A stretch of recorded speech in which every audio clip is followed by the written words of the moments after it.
A man in Ufa, Russia, notices ancient Soviet S-60 anti-aircraft guns moving under a convoy. We got to know what air defense was doing. It was rusting.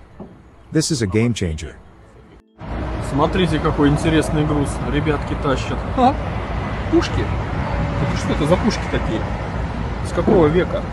Вон машин сколько. Прикол. Вон их сколько. Под сопровождением. Вся фигня. Прикол. Где они их взяли? Вот так-то. Впереди Сим. Сейчас 4,5 часа. Я в Уфе на выгрузке. Утречком. The fires and explosion in Russian border town Belgrade are now common. This is a closer look at fire on oil depot. Russian invaders on right bank of the Dnipro River in Kherson Oblast.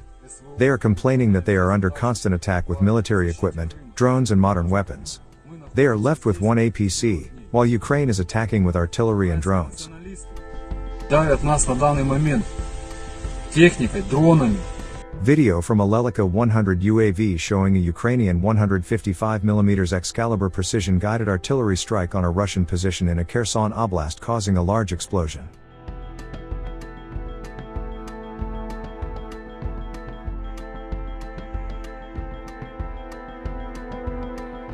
Here Ukrainian air defense is hitting Ka-52 helicopter at night time.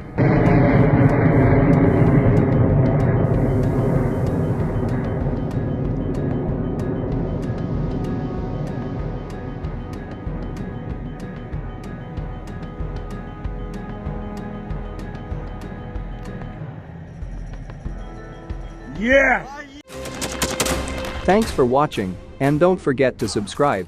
Also, if you want to support Warthog Defense, please become our member and get early access to new videos, exclusive members-only videos, and become administrator in comment section. The membership link is in the description. Rescues every day. We had a guy last week, it's 6 rescues in 6 days. You know, he's doing the job every day.